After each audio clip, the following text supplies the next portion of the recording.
Hello, my name is Kai, and I'm going to show you the recording from our information meeting from the 24th of April for our mediation program. I'm one of the 4 trainers on this program and hope that this information meeting will give you all the clarity you need if you want to join us or not. If not, please connect with us through our webpage or by phone or email. Enjoy this. We are going to talk about who we are and why do we do this program, our motivations, and then small exercise is not what we're gonna do, but we're gonna ask you some questions, and then we're gonna talk about the program, an overview of it, and then any questions you have about that. And the purpose is also that you can have a sense who the trainers are on this program. And we might have people jumping in and out. We had about 30 people signing up, so we don't know if people come. We'll just let people in as they come and knock the door for this session. So who are you, Liv, and why do we do this program? Yeah. So who am I? My name is Liv, and I am a trainer with nonviolent communication since 2002, and I'm a mediator. And one of the things that I really enjoy with the combination of mediation and the principles of nonviolent communication in the mediation is that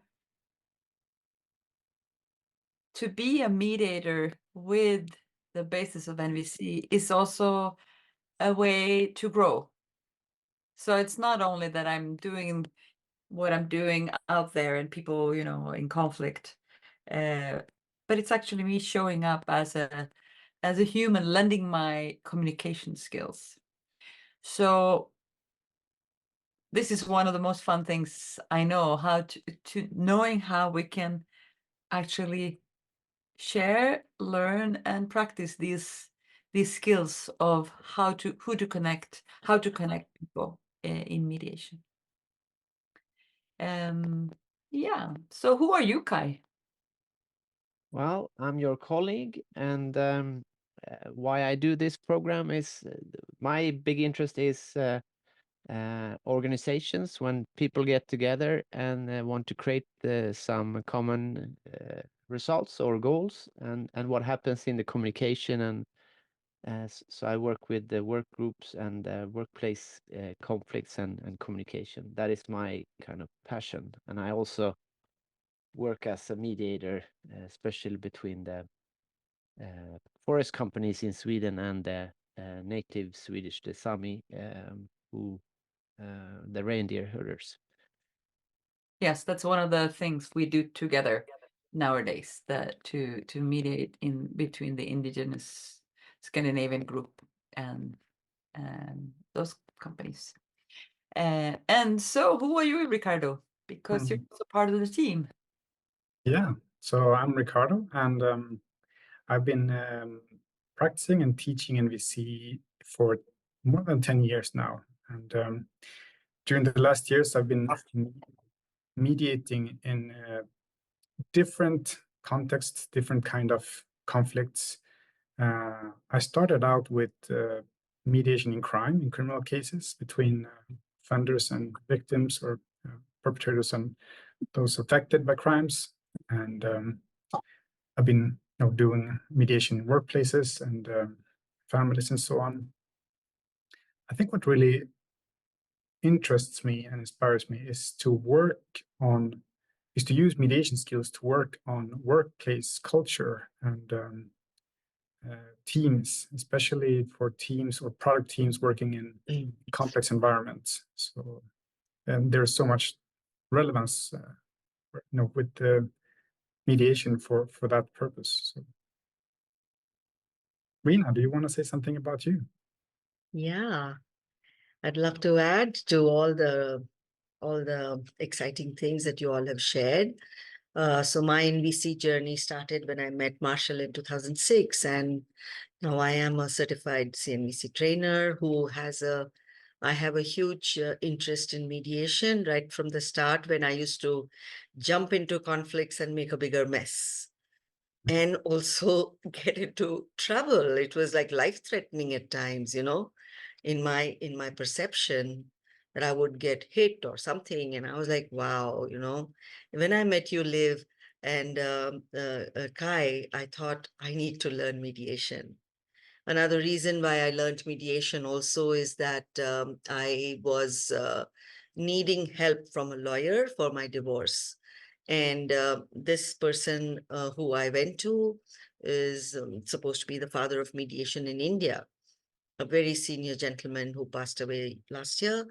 So he told me about mediation, and he was like, okay, so what would you like? And I said, but I've come to you and you're going to tell me what my rights are and what I'm going to get. And he said, no, no, no, let's talk and let's connect and see where we get to. The journey is important. And that was really healing for me. The fact that I could have a say in my kind of situation was so empowering, even if what happened was not the best that I had imagined. But the journey was kind of healing for me, and I knew that I wanted to bring this experience to many families, especially where we cannot divide children and we continue to be a family and let the marriage go and things like that. So that's one of my core interests of bringing mediation into families.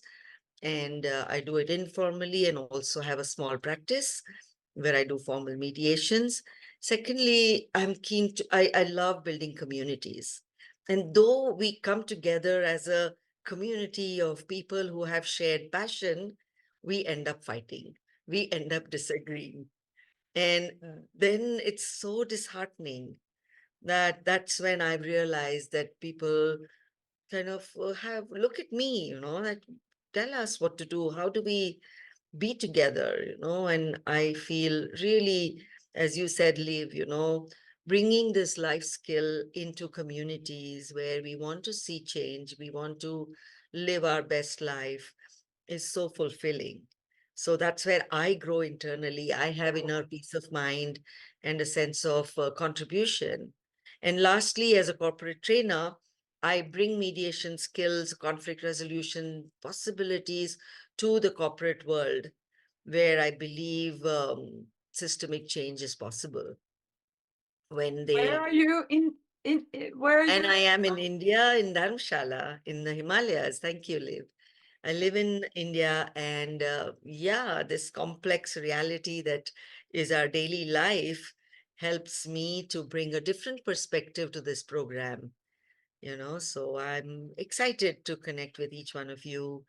And yeah, I think I can say more later. But Thank you, Rina. yeah.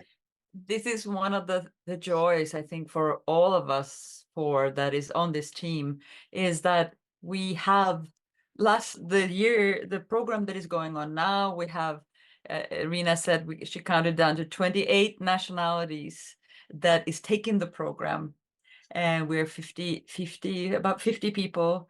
And it's quite amazing how much learning that can be done just by us getting that we have a different context wherever we come from. And so that's also one of the joys, learning about that. And we want to offer skills in this training, but that's not all, because we also know that the world is getting more and more complex. So we need to be able to resolve issues, conflicts, and find ways to cooperate about both resources, but also our worldviews, if we look at the news every day. And everyone has conflicts around them. So most of us, or all of us, mediate or can be helpful in informal conflicts with our family, our colleagues, our neighbors. And some of us might work as a formal mediator or want to do that. So we will practice both of those, and there's a lot of things that are overlapping, so to say. And let me also add, so we also have this year's, we never know who's going to show up for each year, but we have seasoned mediators that wants to put nonviolent communication into their mediation, like lawyers or people that has been in the mediation situation, but how do they connect humans? Like, how do they, work with the human part? And we have, I think I counted 50 to 20% of the participants are NVC trainers in nonviolent communication that wants to challenge themselves to not only have it for themselves, but to actually lend their skills to kind of be doing mediation work. And some want to join the program because practicing mediation helps you to really see where your good and your bad game is, so to say. What do you still need to learn, and what can you be better at? Because mediating is like throwing up 7 tennis balls in the air, and then how do you juggle them all? Some people are really strong at empathizing, but that won't make you a good mediator. That is for sure one important skill, but with only that skill, you won't be so helpful. So it speeds your NVC practice also if you're interested in that. And of course, we want to have some fun as well. And we also already started by sharing this. And I think, Ricardo, you're in Berlin, right? Yeah. And me and Liv, we are up north Sweden, and Rina in India. So that's why we also have different time zones. So all sessions will be double sessions. So we will cover the globe. Yes. So what do you say about this question, Liv? Yes, let's go for that. So, like I said, we want to hear questions from you around the mediation program at the end, but we also want you to kind of, at this moment, just to take a pause, a breath, and check in with yourself. Why would you want to learn mediation? Like, what is the motivation for you? What maybe the dream, the needs, the hope? How could you frame what is there for you in learning mediation, even if you don't want to join the mediation program? But what kind of brought you here? What is that interest? And whenever you have an answer to that question, we invite you to write that in the chat, to kind of to present a few. It might be just one word. Like for me, it would be hope. For me, hope is very much nurtured by mediation. So for me, it's like, that's why I continuously want to learn more. Every moment there is that connection. After this connection, there's hope for me. But please write in the chat, and I'll be quiet for a few minutes and just take in what the different motivations might be. So thank you for writing, those of you who did that.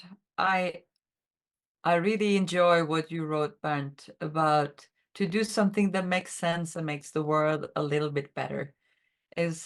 Today I was going into town, and the words that came to me was, so if not now, when? And if not us, who? And it's really, in the world right now, anyone learning conflict resolution skills from anyone, not just in our mediation program, what else can we do? Some of us have power and can do some structural things, but just to be able to do that little thing of connecting people, for me, it's such a meaningful thing. Great. I hope you read the other ones. I read Healthy Families and Healthy Workplaces. I'd use mediations in school with students. needs of peace and harmony, as well as noticing a kind of fear of conflict. Yeah, that is very often the case. And we work with that in this program as well. Like, what is my relationship to conflict? And can I make conflict my friend? And what does it take? That's one of the levels we work at, the mediator's intention for so that the mediator can not get in the way. And yeah, to help develop safely, healthy and safe, to help develop healthy and safe cultures in school, yes. Addressing a conflict that brings stress to me. Thank you. Thank you all for sharing that. And yes, I want to say that when it comes to, I think, the next question, Kai, is it the one? No, Yeah. the next point on the program is to say some words about the structure. For that. So the program has 3 parts, you could say. There's skill training, maps, and theories, and that's about 70 hours. And we do those. Those are all trainer-led, and we do double sessions, meaning that you could actually do 144 hours if you would like, and it's all recorded, and you can look afterwards. And then there's structured mediation practice. You'll get a handbook with I think 28 different cases. You'll get some maps and some exercises that are like small, simple, short ones, and then they kind of grow in difficulty, and those are done in a group with some of your course colleagues, and that's about 70 hours as well. And then we have a forum on friareliv.com where we will discuss things and share learnings, questions, and that starts from pretty much only one post, and it ends up being often hundreds of posts. So it's quite a lot about how much you engage in your learning.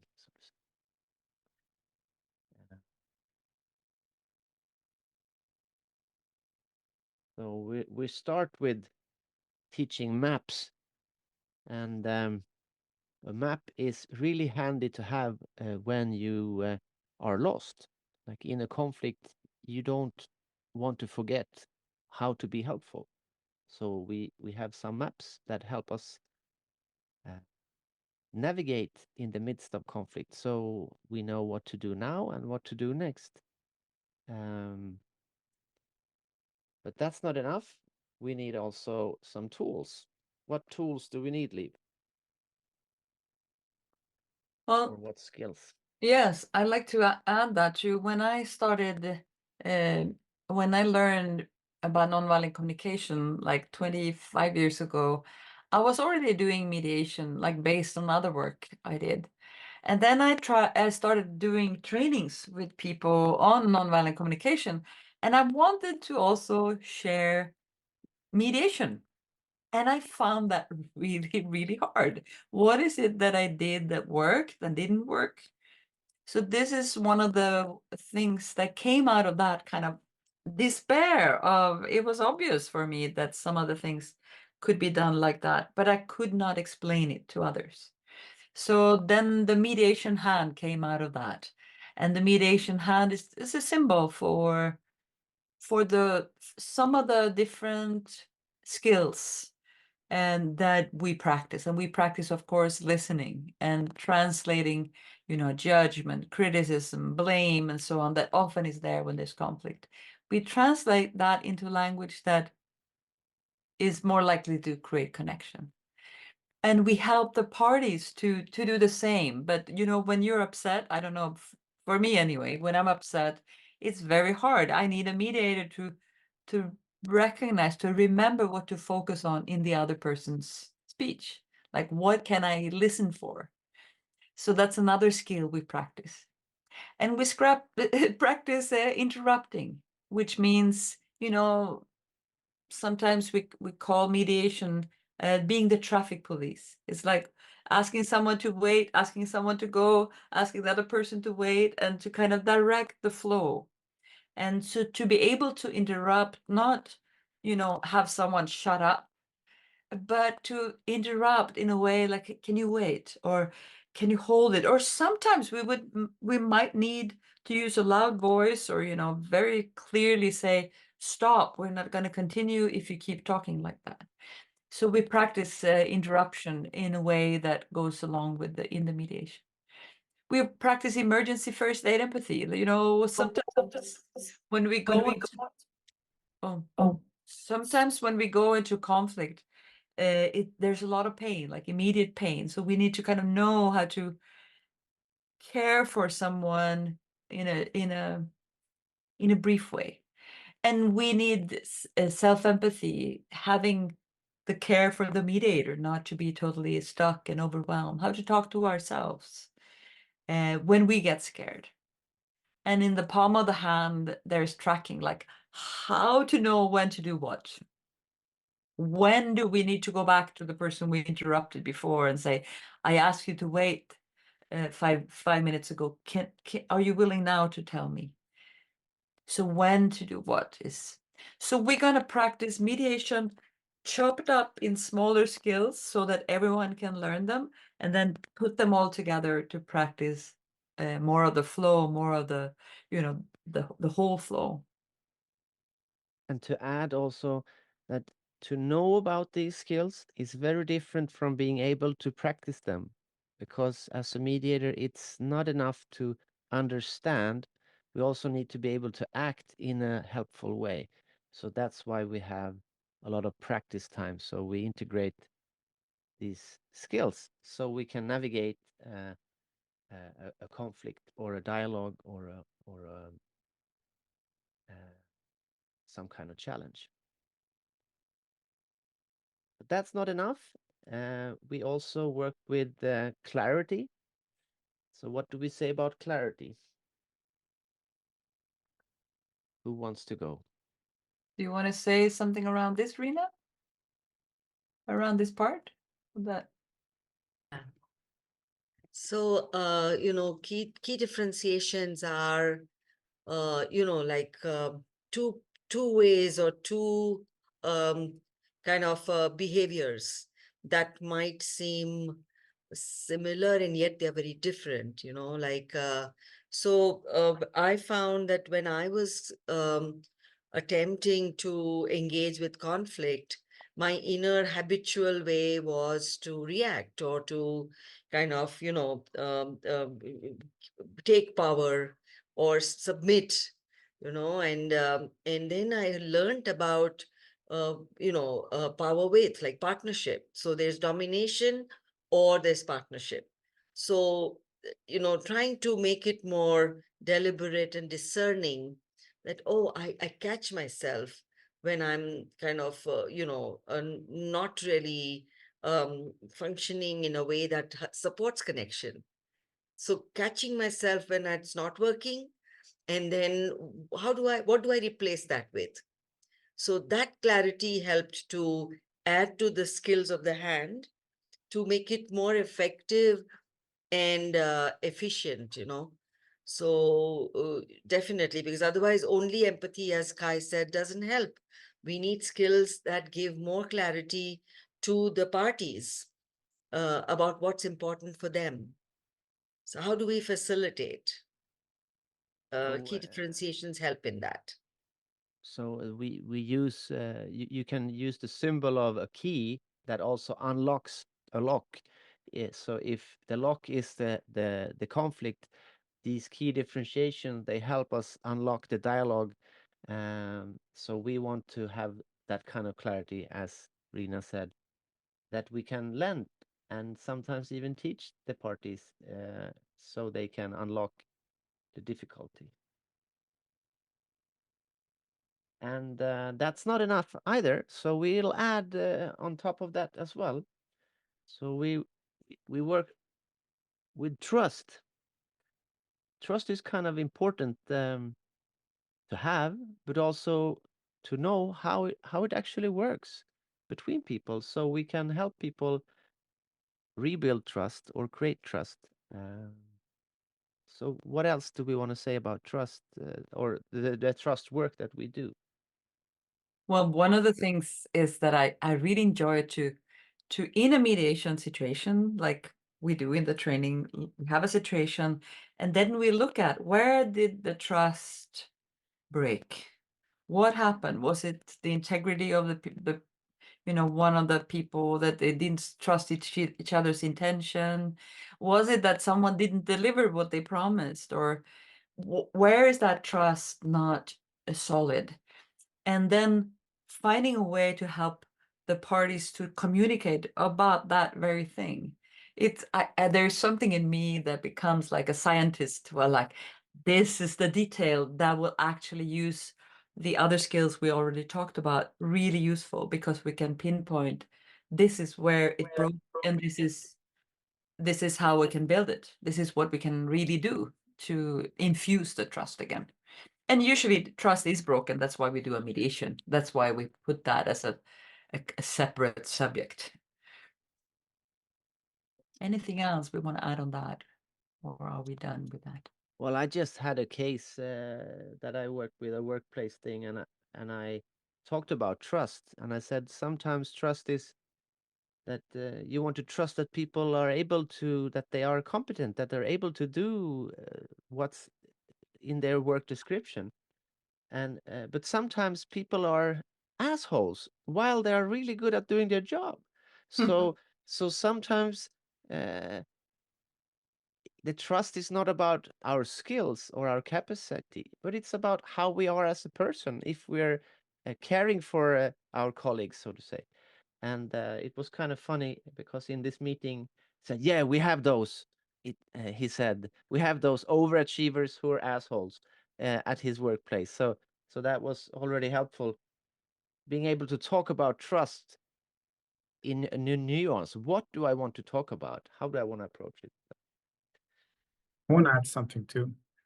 You know, I really enjoy the way we work with trust because NVC is such a great tool, but I almost want to say only NVC will also sometimes not be enough because we also need other perspectives. And the trust, the way we work with trust, I think informs really us and helps us do mediations and see things that we can do differently in a mediation that we wouldn't with just NVC, let's say.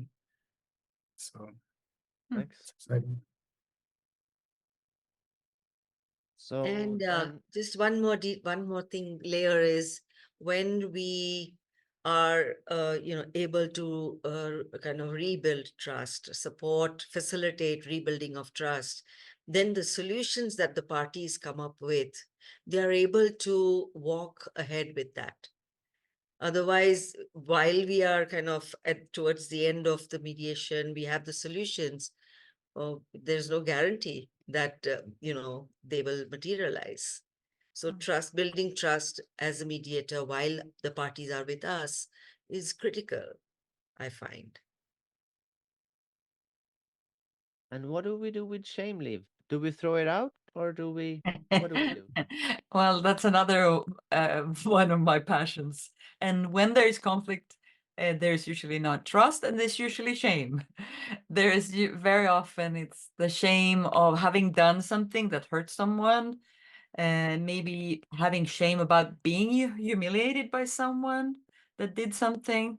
So usually shame is kind of making people either silent or aggressive, or making people numb, or making them kind of cool and not really engaged. So shame, the layer of shame for me is one of those places also where we can not just do the mediation, like we talk and then we find a solution, but no, we really can grow if we peel that shame off and look inside of, like, really finding the beauty inside of it. And usually something's happen. And this is maybe not in all cases, but it certainly is in situation where we care about each other, like family mediations, or or workplace mediations where you're going to hang out every day. If that is dealt with, if that shame is dealt with, we're going to create another climate in the work group. So we work with this. This is actually what we're working with right now with the mediation program. We're in that period where we work with shame, and it's interesting to read what people learn. And I want to add also the aspect as me as a mediator, my shame, if I have, like, I enjoy Liv wrote some books about shame, and there's some helpful tools. How do I relate to my own shame? Because if if I don't risk as a mediator, I won't be so helpful. So I need to be brave, and to be able to be brave, I also need to be able to kind of not to be hard or cold. I want to be warm and but also brave. So for me, mediation can be summarized as being warm or caring, but also being brave. And so I need to be able to handle or navigate my own shame because I will do things that is not going to be perfect. Sometimes I mess things up. So how do I relate to my own response to that, my own shame, and how do I then go back in being helpful again? So for me, it's been really helpful also being a human as a mediator. Mm. So let's move on because this is not all. So we will add like layers, like if you think of layers of plywood, the mediation is like a very, how do you say, it can take a lot of resistance because there's layers of wood, and so is on the program. We add layers, and so we talk about perspectives because we need to be able to navigate with perspectives, meaning as the mediator, I will see the conflict or the conversation from outside in one way, but I also need to understand that it's different to be in the conflict than be outside of it. Uh, but also about perspectives that not everyone sees the same things. So some people can't see culture, like they have a hard time thinking about, oh, the collective part of a conflict. Some are very focused on individual responsibilities. So we look at perspectives and how that affects us as humans, but also in conflicts. Yeah, there's a lot to say about perspectives, but what do we want to add? Uh,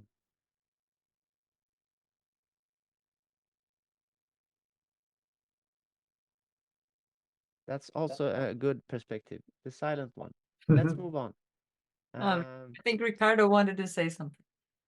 No, No? there's just no, there's much to say. I mean, I'm just so intrigued by the option we have as mediators to somehow introduce perspectives in a mediation as well, and help parties take perspectives. Basically, that's What I have enjoyed during the interactions in breakout rooms or even in this whole sessions is when somebody who lives in, say, who's brought up in Philippines and now lives in Amsterdam, and how they learn mediation and how they explore the difficulties while gaining perspectives through the course is insightful.